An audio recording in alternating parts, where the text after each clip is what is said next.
Hey, everybody. Welcome back to the Filmmaking and Fandom Station. Like I said before, I don't really do a lot of discussion videos on this channel, but when I have something I'm passionate to talk about, I will upload it and let you guys know to check that out. Today is the 8th anniversary for one of my favorite Pixar movies. Actually on my top 3 favorite Pixar movies ever to come out.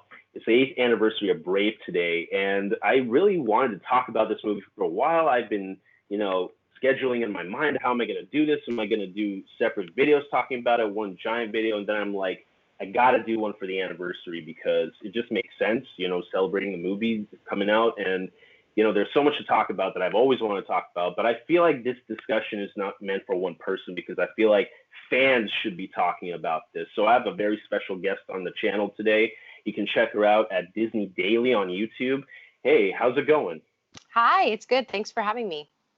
Yeah, if you're not familiar with Disney Daily, check out the channel because she has so many cool videos about fan theories and the world, the lore of Disney. You should really check that out if you're a Disney fan. Just go over there, do me a favor, go and subscribe to that channel because I'm sure you're going to get a lot of magic on that channel, pun intended. Yes, I did mean to include that in there because that channel is magical. I checked it out and I became a fan of it, and I think you should too. So how are you? Thanks for coming on. This is great. Yeah, thank you so much for having me. I'm excited to talk about anything Disney, but Brave is such a great movie, and I think it is just not talked about as much. So when you said, hey, Brave, I'm like, yeah, absolutely. I would love to talk about that movie. Yeah, I mean, it's such an underrated Pixar movie because to me, a little backstory, when the movie came out, when that first trailer hit for that movie, I'm like, okay, we've gotten the Toy Stories, we've gotten The Incredibles, we've gotten Finding Nemo, we got all those movies, which are fantastic. Like, don't get me wrong, they're great. But I was looking for the golden age of Pixar again when they did something new, something that we hadn't seen before. So when I saw teaser and I saw them doing Scotland, and it's funny because Pixar is associated with Disney. A lot of people like to separate them, but no, they're Disney movies and they're very much Disney spirit. So when I look back, when that first teaser came out and I looked back and I said, wow, like Pixar has never done magic in their movies, literal magic. They've never had sorcery. They've never had the ancient magic lore. I'm like, wow, so they're really taking this, for lack of a better word, like the classic Disney route. And I was so excited when they announced they were doing Scotland. It was going to be a Scottish story. The actors are going to be native Scots. Like everything about it seemed so epic because I'm a Lord of the Rings fan and I'm a Hobbit fan. So so am I. So to get that in, a Pixar movie, I'm like, wow, it's a very unique thing. And when the movie came out, just to piggyback off of what you said about the sorcery and the magic and all of that, what I actually read recently was the 2 directors, Chapman and Andrews. Chapman was actually the one that wanted more magic in the movie, which I think is really interesting because, yes, of course, they have the witch, right? And there's a little bit of magic to it. But I would have been also really interested to see with like her first interpretation of the movie with more magic, what that would have looked like. Exactly. And, I would get into that as well because that's a totally, that's a part of the show that I want to really talk about is Brenda Chapman because I don't think she gets enough credit for this movie. And I know everybody did a lot of work, but what people have to really understand is that Brave is Brenda Chapman's baby. She was the one that really instigated to Lasseter and Pixar that we need to have a female heroine. We need to do something that's completely different. We have to make this a mother-daughter story. We got to make this, basically an enchanting story that has never been done at Pixar before, but something that Pixar is very brave at doing, pun intended. But it's funny because when the movie came out and I saw it in the theater and I was just blown away by it, and I was sort of in my younger phase when that came out. And when the movie came out, it really hit me personally because, this was the time of my adolescence that I was deciding to become a filmmaker, and it really got me into it. And this was the phase of my life where Pixar was a big influence, and they still are to this day.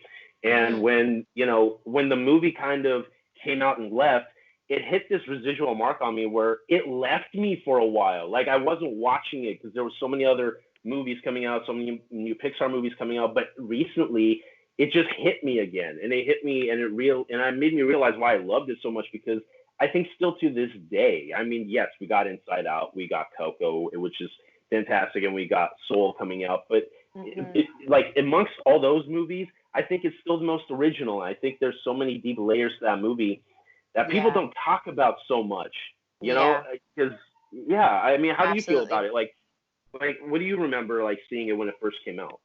I think like one of the biggest things that I remember when it came out was just being able to transport me to somewhere that I personally have never been. Like I have never been to Scotland. So for me, it was an adventure, and they did such a good job at, you know, just how beautiful everything looks and the castle. And that's like, I mean, I don't know about you, but when I think of Scotland, I think castles. So Exactly. I think they did just a beautiful job of just transporting me somewhere else. And I mean, they always do a really great job of doing that, Oh but yeah, for extra with sure. this movie. And I mean, yeah, just the accents are perfect. They're on point. Like you said, a little bit of magic element. I love anything with magic. I'm a huge Harry Potter fan as well. So the fact that they have a little dose of magic in there is great.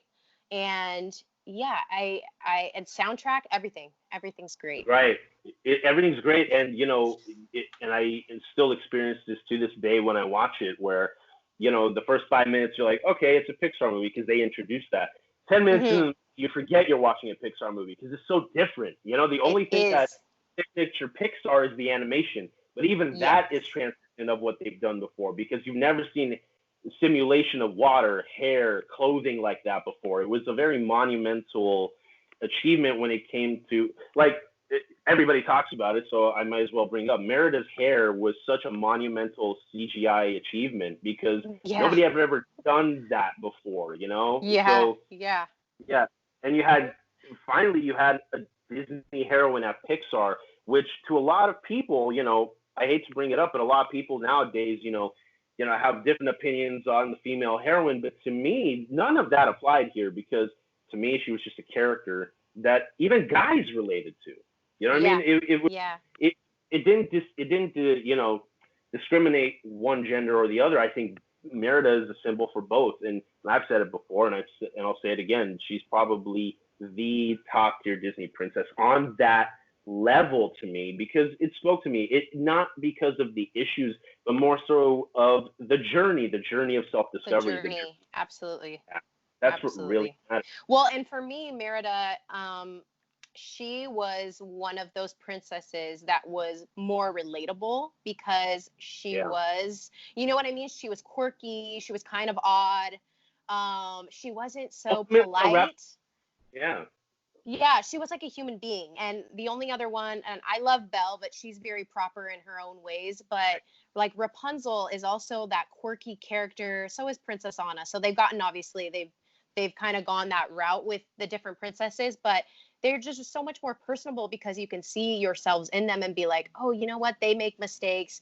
You know, they're not so proper and polite all the time, and I'm not like that, you know? So it just made, I think she's just Right. so likable as a character. Exactly. And ultimately, that is the whole journey for that character is that she's a rebel, and a She's a lot of rebel. girls, Hmm. not just for girls, but everybody at that age is a rebel, Yeah. that wants to fight back and says, that's not for me and that's not what I want to do. I make my own destiny. And, everybody has that transitional period, which I think they captured amazingly because ultimately, the movie's a mother-daughter story. The Yes. movie really transcends, and you've never seen stories like that. Yeah, you have the story of Marlin and Nemo and Finding Nemo, but that is such a different kind of journey. That's a journey of finding your son and finding about letting go. Sort of. This is more Yeah. about how you connect, like how one generation relates with the other generation. They have two Yeah. different points of view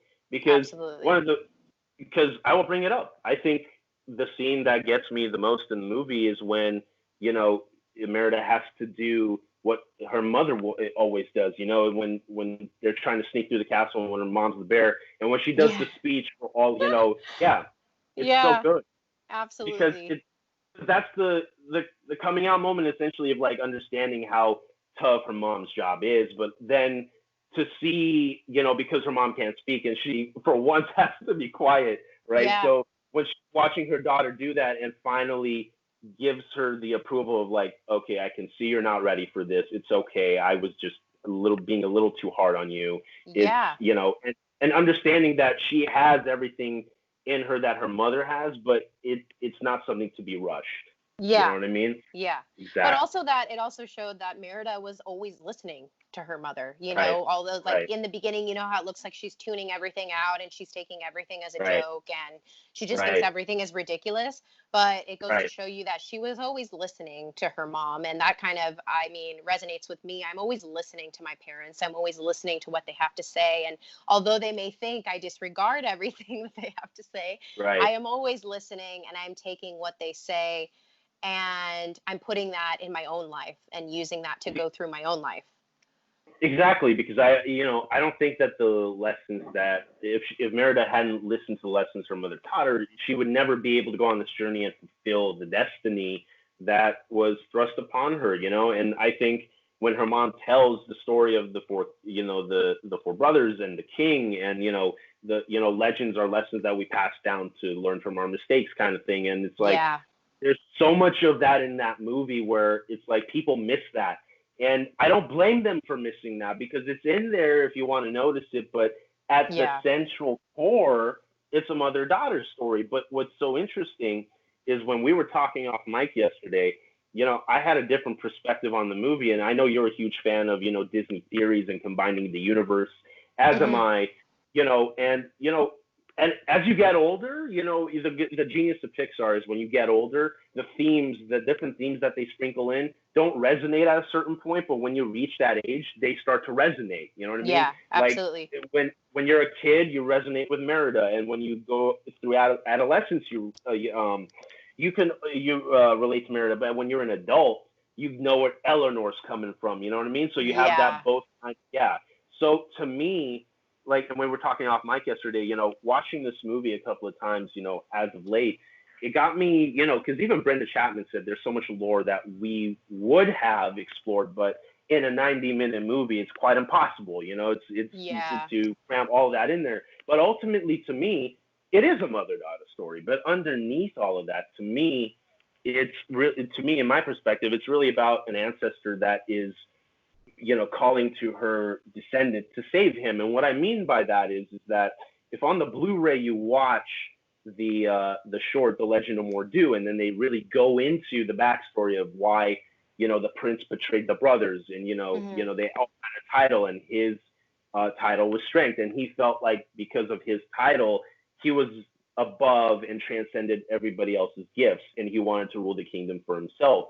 And just imagery of him cutting the stone and separating himself from his brothers, and how Merida does that with the tapestry is just symbolism, you know what I mean? And to me, they've never addressed this, so it's more of a biased kind of opinion. And I'm sure if we ever talk to Brenda Chapman, she could confirm it, because I totally believe this is the case. It's not a coincidence that both of them turned into bears. I don't think it is. You know what I mean? Yeah. Because, and all those theories about how long the witch has been around and how long she's been manipulating, the whole time continuum of the Pixar universe, as you would call it, Yeah. That's because you look in that wood shop, there's so many Easter eggs in there where, like you see the Sully and you see a lot of the other, the characters. I mean, like you were talking about, just the world building in this movie is just fascinating, because to me, and I'm sure you'd be fascinated by this, like when I rewatched the movie again, I picked up on something I've never picked up on before. When at the end, after the fight, and when the prince, his spirit somewhere come out of Mordu, right, and he turns into the wisp.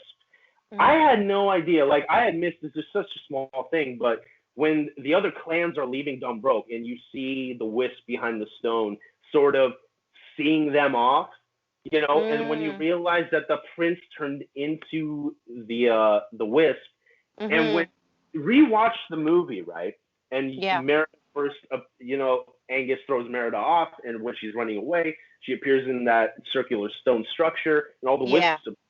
every one of those wisps now has a potential story because you never know what the backstory of each of these spirits were. You know That's what I so mean? true. That's so And true. that's and Yeah. when people say I don't need a Brave sequel, I'm like, I don't need a Brave sequel. But what I want is a Brave universe because I think there's so much backstory to tell. And Yeah. Or even an animated series. Like an animated right, series could dive into that a little bit deeper. exactly. I mean, the way Tangled did it. I mean, Tangled had an animated series. Yeah. Mhm. Yeah, it Absolutely. was really like. I mean, I just want to think of hear your thoughts of it because I know like there are things we discover in these movies all the time, but like, what do you this kind of lore and the potential of what could go beyond and the thought that they might not touch this again. Like, what are your thoughts about that? I don't know. I mean, I really hope that they touch on this all again because like you said there's so much that they could tap into.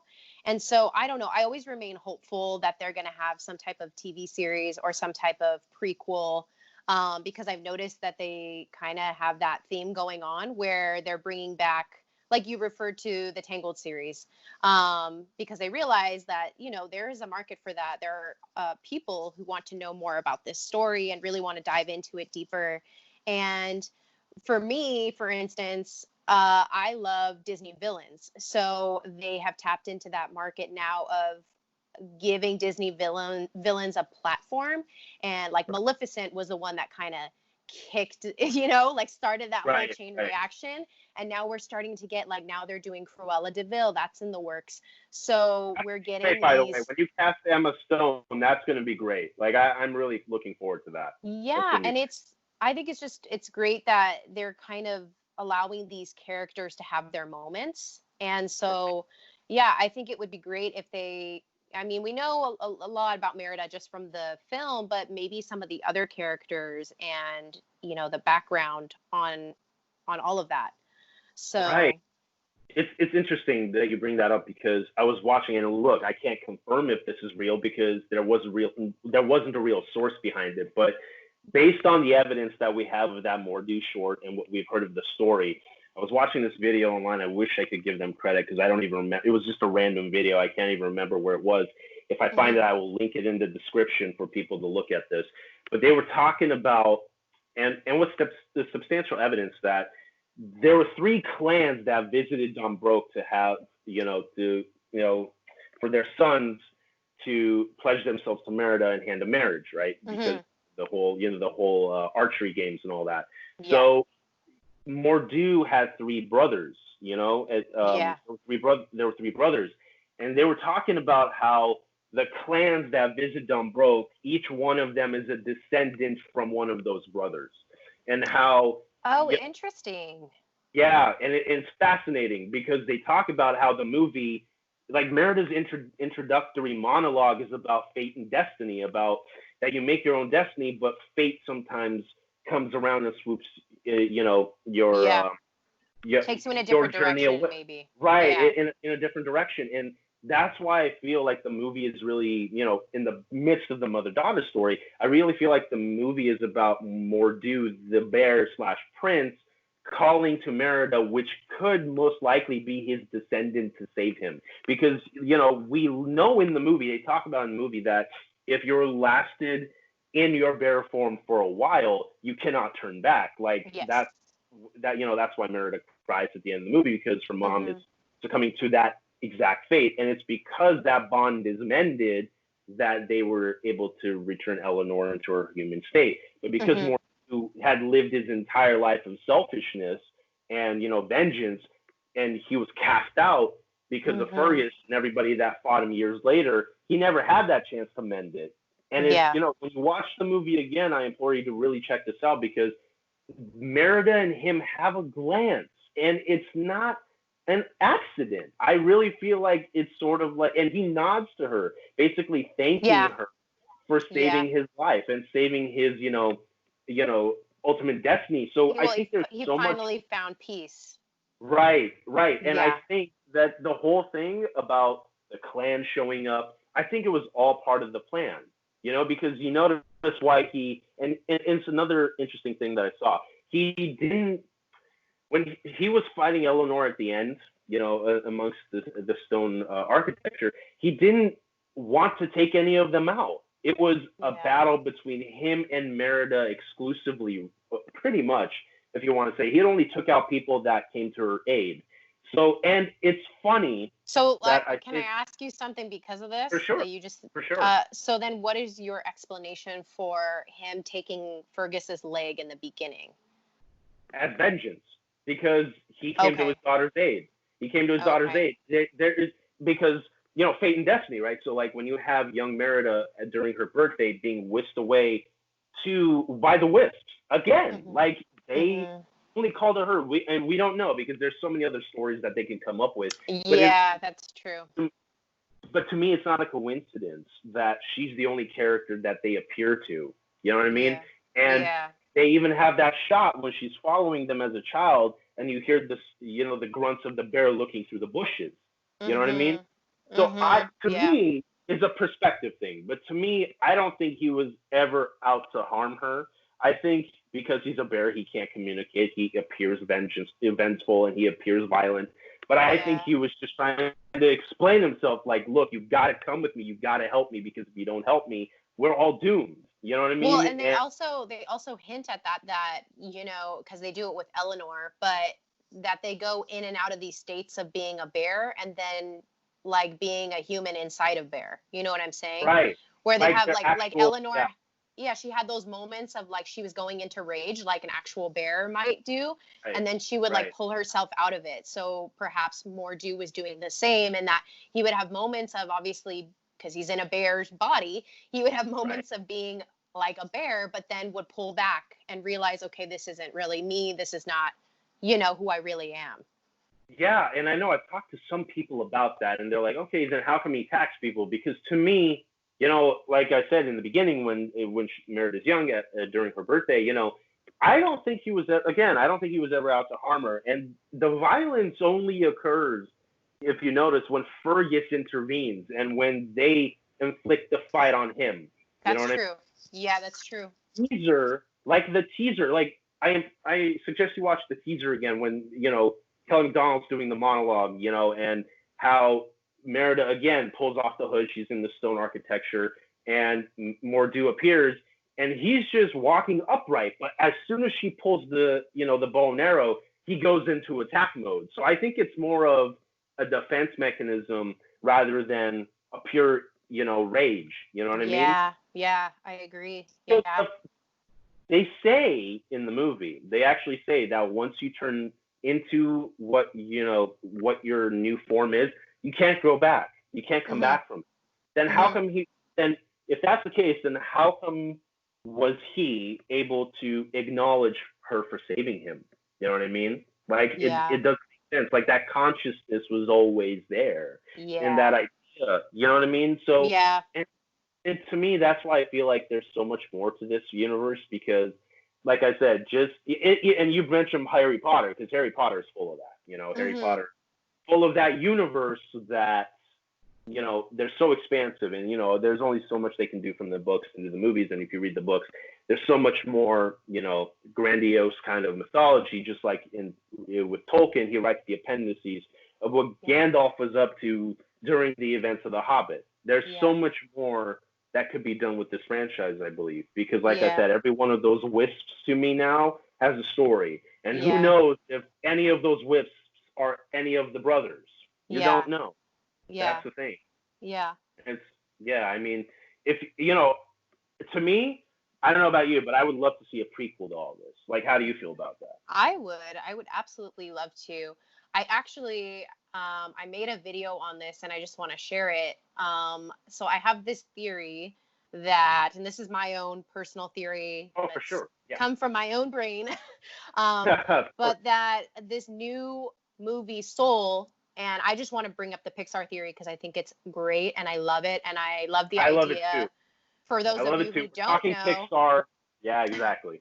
for those who don't know, that all of the Pixar movies are all connected in one big timeline.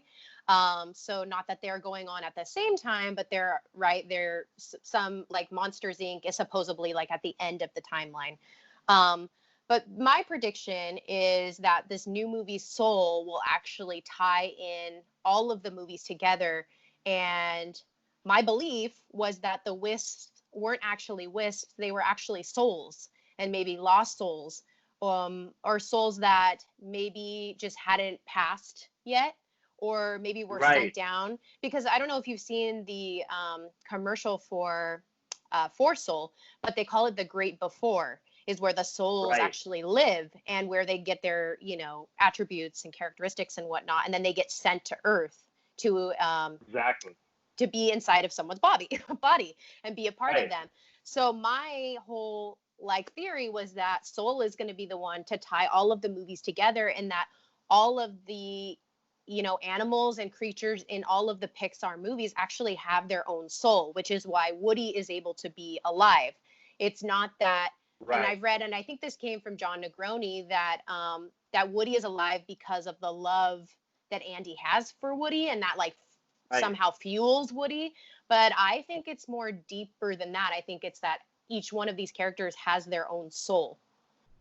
Exactly. And and because you mentioned that, who's to say that the wisps that like I totally agree that the wisps are beings because they call to you, they manifest themselves into different objects, they manifest themselves into legitimate, beings when they need to be.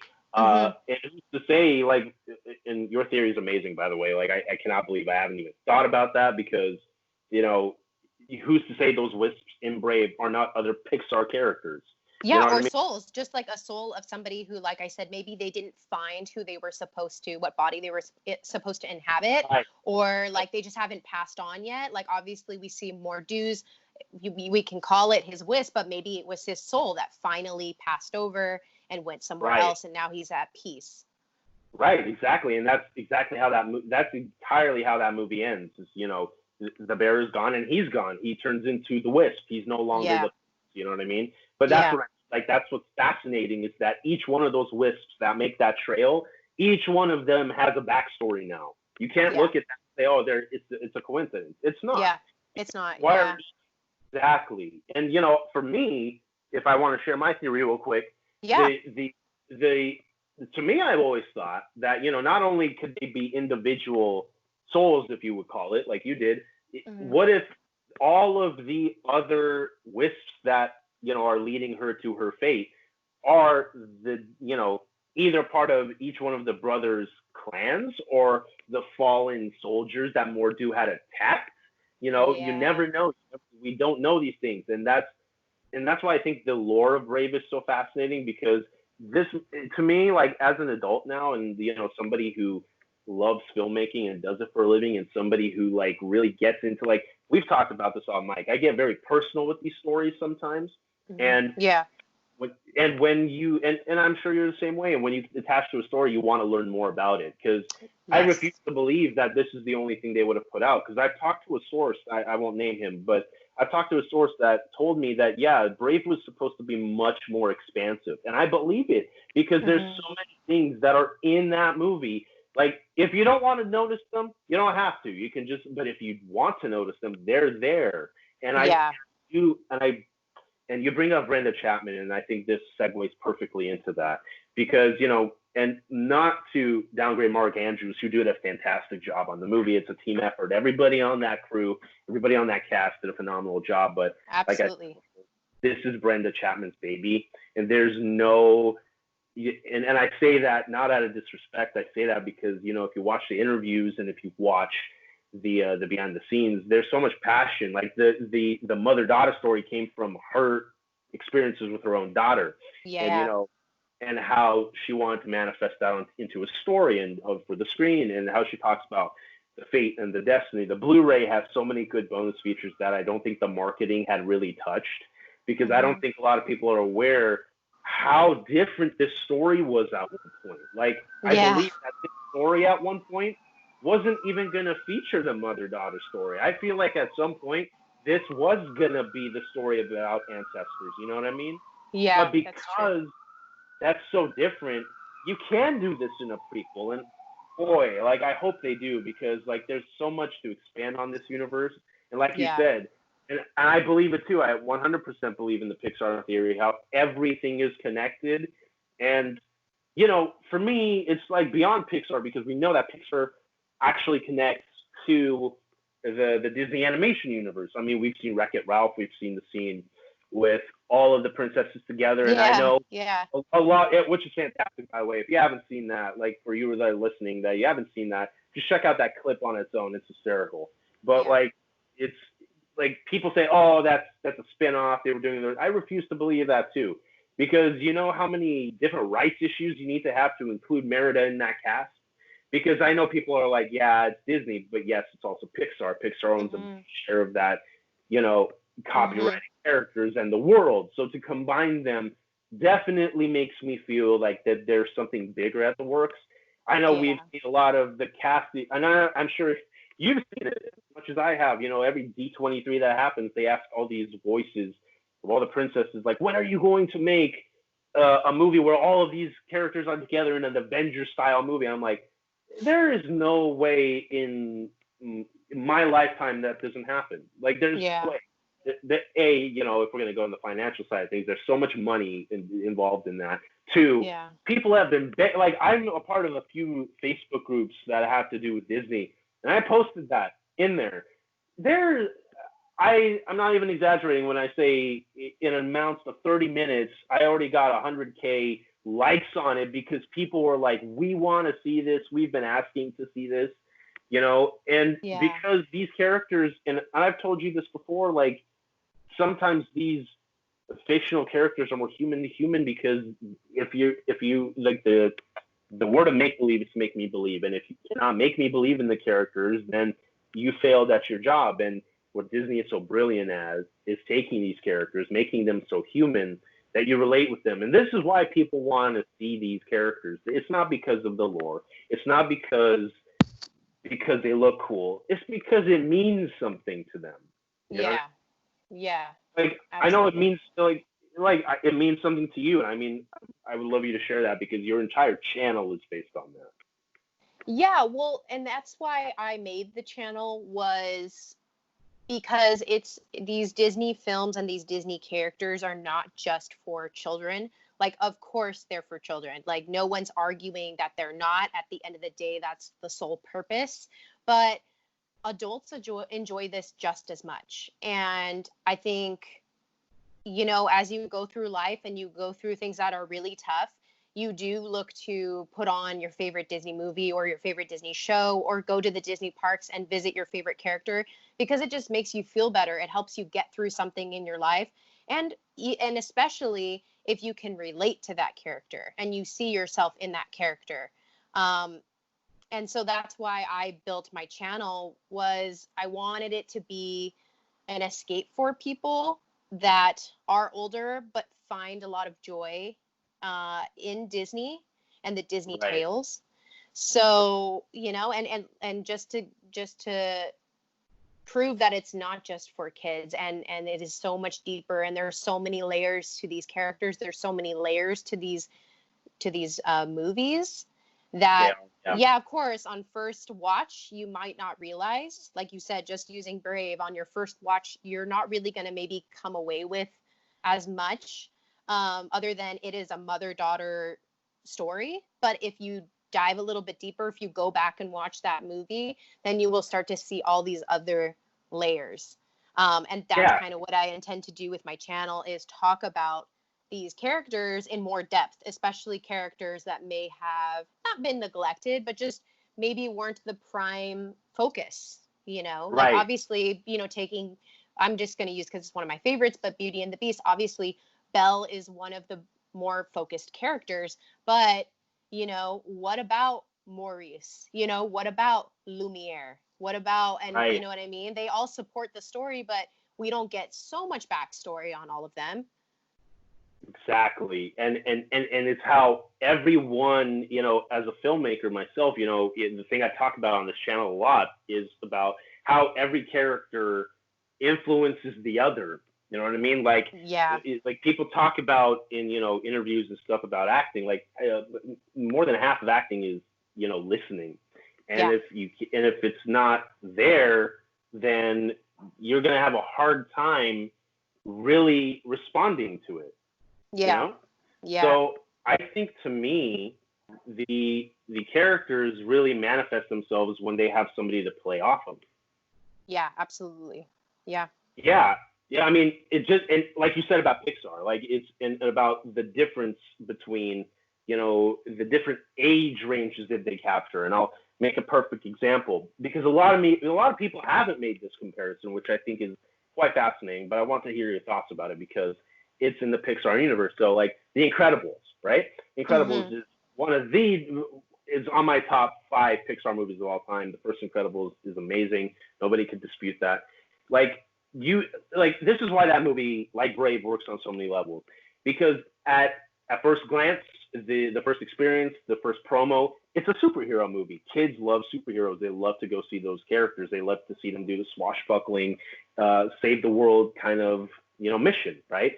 But at heart, what is that movie really about? It's about a guy that's middle-aged looking back at his glory days. Like, a kid is not going to relate to that. But there's enough in there that the adults will find gravitating and the kids will find gravitating in it. You know what I mean? Yeah, so which I think is why Pixar is why it is so great at what it does, because it has so many layers with all of their movies on adults also having something that they can relate to.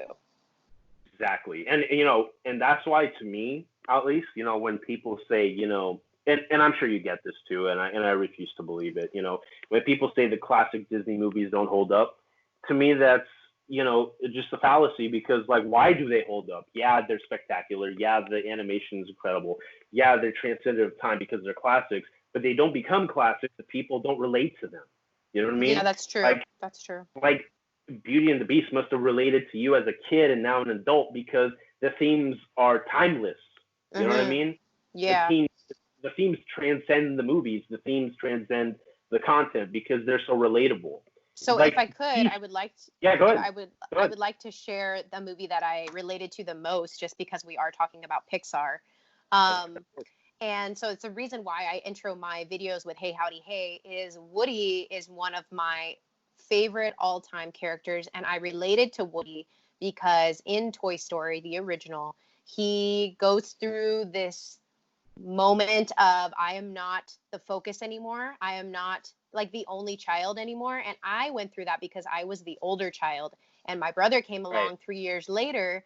And I have so many home videos of me trying to get their attention. And that's not to say my parents were like neglecting me or anything. It was I was constantly trying, like my brother would start like doing something cute, and he was a baby, right? So I would try to imitate that because I wanted my parents to look at me again and be like, oh, the shiny new toy. And that's how Buzz Lightyear was. He was the new flashy, but Woody just kind of got pushed to the side a little bit. So I always resonated with Woody's character and what he went through. Exactly. And I can relate, being an older sibling myself, and totally. But the eventual lesson in that the message in that first Toy Story is that, yes, Buzz is new. Buzz is like Andy's new favorite toy. But if you're surrounded by people that actually really care, like really care about you, you're not going to be neglected. And that was Woody's, Woody's fear in that movie. But then what's it turn out? Like, Andy is ecstatic that he found them again. You know what I mean? Like, that's the first toy. Like, he's never going to let that go. And that's why I think, with franchises, usually these days, sometimes those plot threads can be lost, for sure, because director's hand just get changed, the writers change, and you never know what happens. But Pixar has always been great about keeping a consistent thread, which is why when Andy gives up Woody to Bonnie at the end of Toy Story 3, it's so much more impactful, because you're like, this guy had always cared. Like, this guy had always been loyal to him. And that's where, and to be honest, to me, that's where Woody gets his loyalty from. Woody's not loyal because he's loyal. He's loyal because Andy is sort of a mentor to him. You know what I mean? Yeah, that's true. You know what I mean? Like, he was there for him, and Woody's always there for the toys.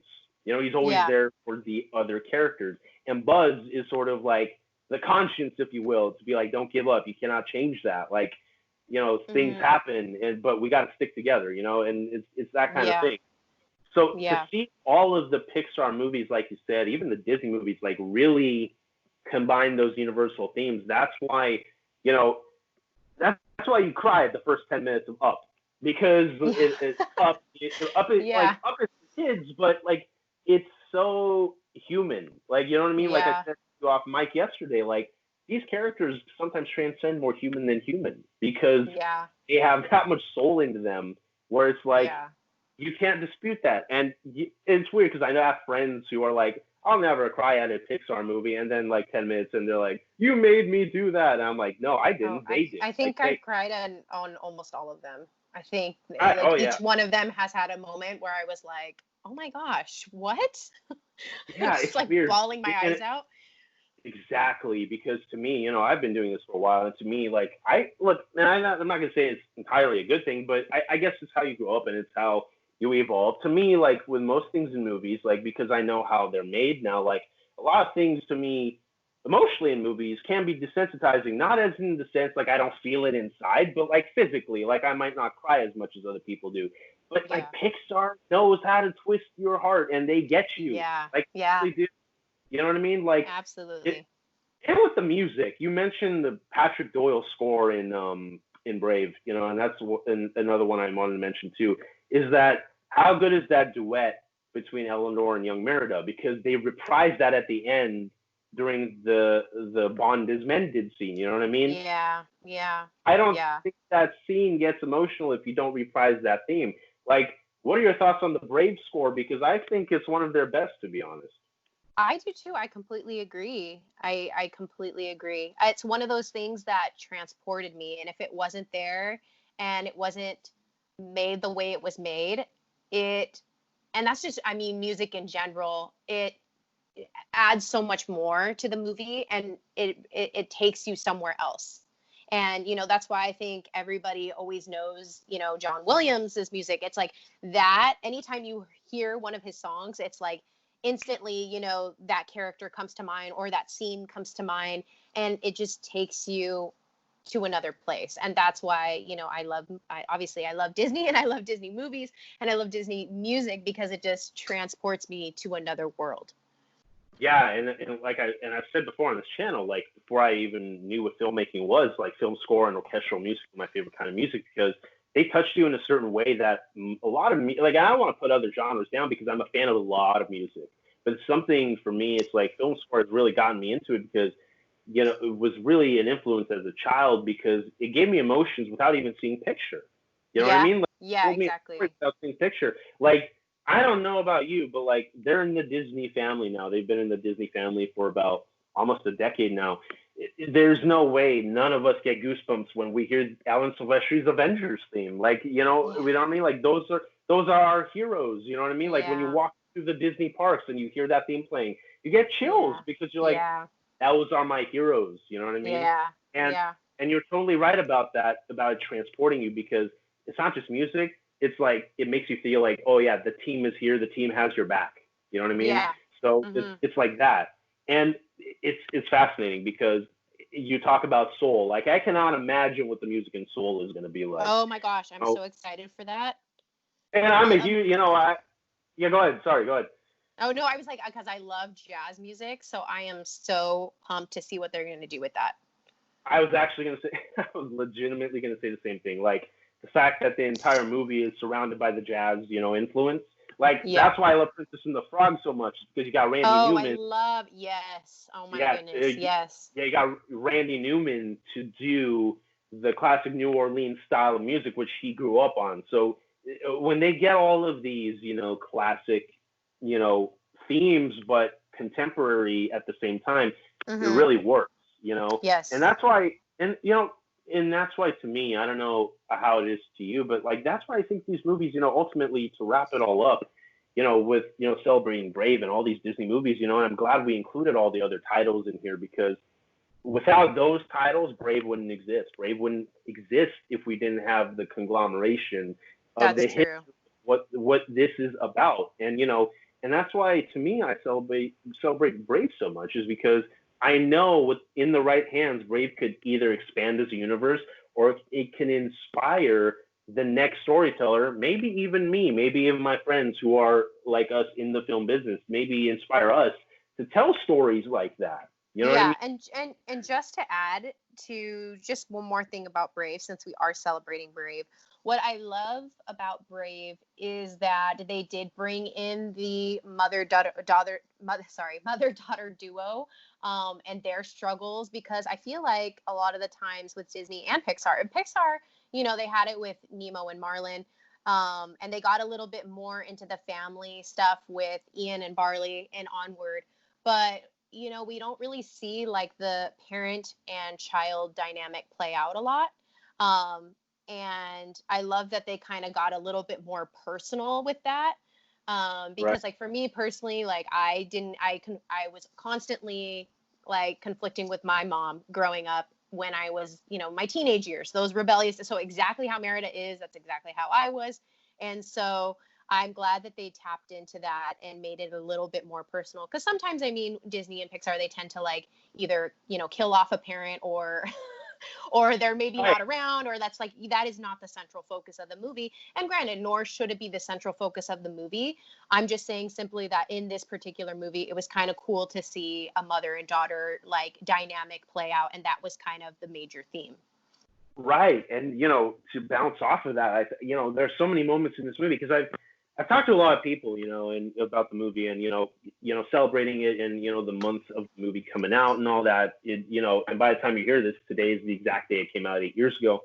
And so, to talk about, and I've read some reviews about people I've just recently discovered it, and they're like, well, we don't like how they vilified, the mother character. I'm like, I don't think you really understand where it comes from because the vilifying isn't vilifying. It's, a matter of perspective, and people have wrong perspectives sometimes. Oh my They goodness. don't. I put that as like, it was like one of my takeaways from the movie was I put perspective is everything. Perspective It is is. literally everything. Yeah. So if you see the mom in a bad light, then you're not looking at it from a different perspective, and you need to kind of go back to the drawing board and think, you know, and like you said earlier in the conversation, once you become more of an adult, you understand where Eleanor is coming from.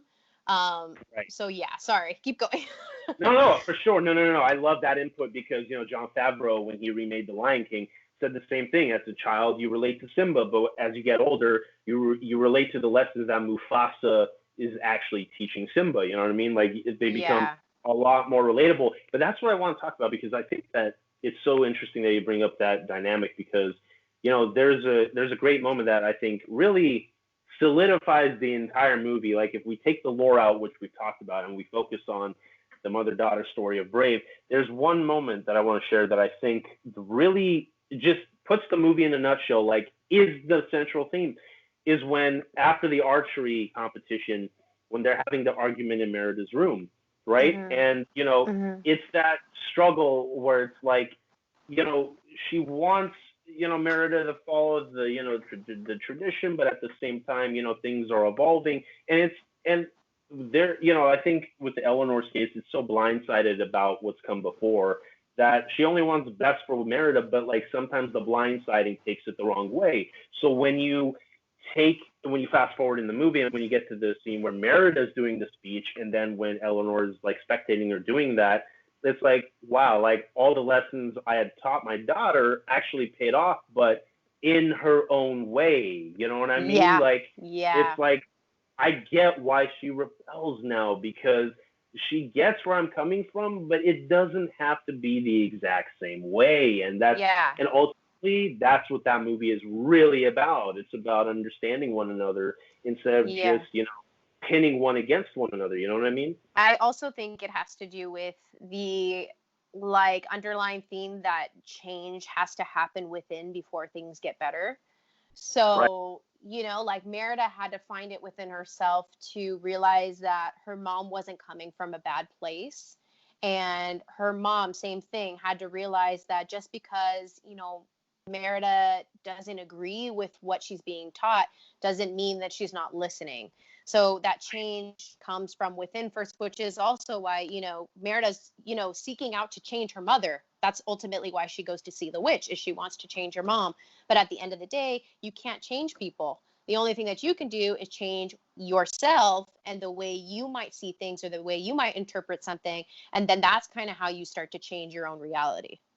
Exactly, because you have that amazing scene when, Fergus is talking to Eleanor, and then, Merida's with Angus, and they keep cutting back and forth as if they're having a conversation with one another when they're really not, about like, I'm not doing any of this to hurt you, but if you could just understand where I'm coming from, and he's like, they cut back to her saying like, I don't do any of this to put pressure on you, but I do it because it's time that you understand that there are bigger things out in the world and stuff like that. And right before, like, the moment to me that really solidifies the entire movie's message is this one moment where right before the clans have come in, right? She's dressing Merida up. And there's that one moment where, she's like, oh, I can't fit in this. And then it's a comedic moment, but then they shift the tone to a very serious moment where there's that spot on Eleanor's face where she's about to, be her real self and say something, and holds back and just says, don't forget to smile. It's as if it's like, oh, that one moment things could have been okay. Like they could have resolved it there, but they didn't, because of the pressures of what's happening. And that really, and people miss that. And I think that's really, the movie is really about that. It's really about communication in that movie. So and the ego too, right? Like how powerful the ego is, that you just can't seem to buckle down and be like, you know what? I see what you're saying and I appreciate what you have to say and I'm listening and I get your point of view, but sometimes people's egos are just too big that, they can't hear anything else. So I think it definitely obvious. Yeah, and you totally get why, because she's a queen and you understand what the responsibilities are, and sometimes you have to be, and to me, I think she just forgot how to be a simple mom. She had so much, responsibility as the ruler of Dunbrook, where, the queen is the job of the queen and the job of the mother kind of coincided, and it was sort of one, you know what I mean? And that's true. That's true. When they relate during the fishing scene, they sort of, the role of queen is sort of stripped away. You know what I mean? Yeah. There are even moments where she tosses the crown away because that's not really what's important to her. What's really important to her is her daughter, and that's what really that's what the central theme of that movie is about. And when I said that mother-daughter story really builds into a bigger theme to me, where I saw it in my perspective, was like, imagine if they had never resolved it. Like, the whole idea was that Mor'du went through the same thing with her brothers. It's not a mother-daughter story, but it's about communication, and one is selfish and one doesn't understand that, unifying makes it better, and you can't always just do it by yourself. And when you do it by yourself, you tear down the rest of the pillars which the kingdom is resting on, which is very much what that legend is that, Eleanor tells Merida. And then when you have that conflict between mother and daughter, how one can't listen to the other and one wants it one way and one wants it the other way, the foundation is broken.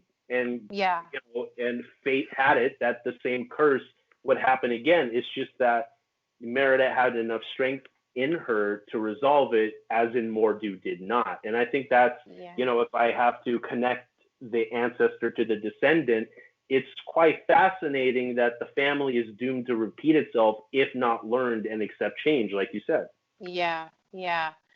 And also, like, the old way of going about things, isn't always the right way of going about things. I think that echoed true in the movie as well. It's Eleanor has a very, like, traditional way of going about things, and she is trying to implement that, and there's nothing wrong with that. But at the same time, we see obviously at the end that there's a shift, that sometimes the old way of doing things isn't always the right way of doing things.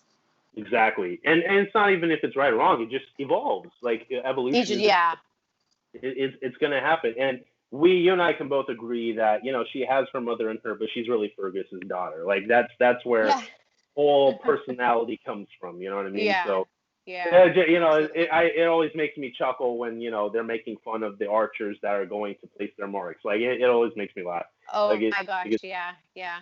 So good. So relatable. Yeah.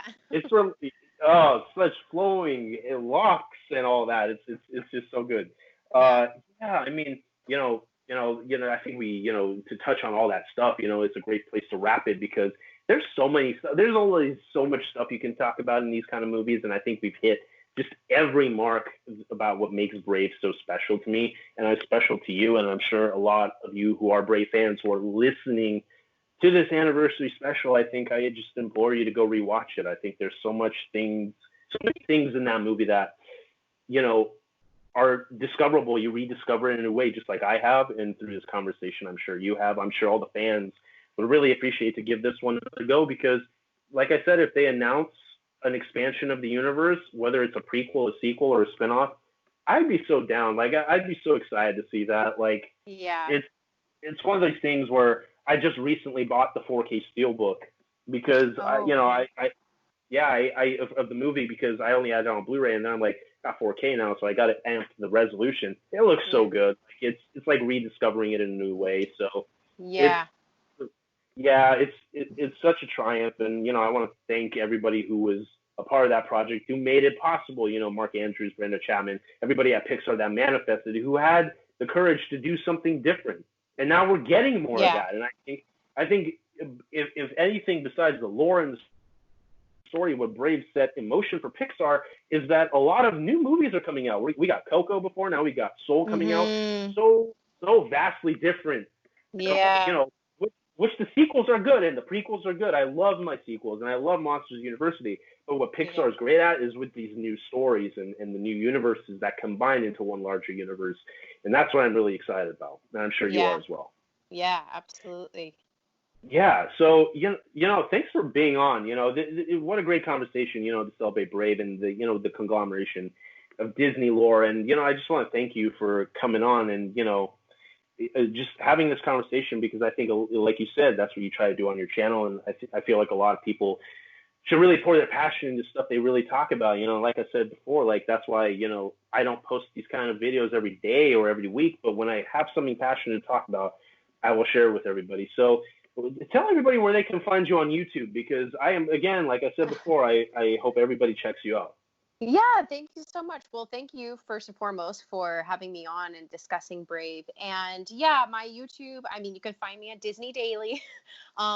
And I talk about a lot of different things. I talk about theories. I go over interesting facts that people maybe never knew about. I want to dive into, you know, more vlogging, and I really want to eventually, at some point, do like my own interpretation of Disney music at some point, probably really far down the line. But, you know, I see this channel going a lot of different directions. But yeah, I also kind of just want to leave off on one note is I hope you guys, you know, watch this conversation, and I want you to take this conversation into watching Brave and just kind of apply it as you're watching.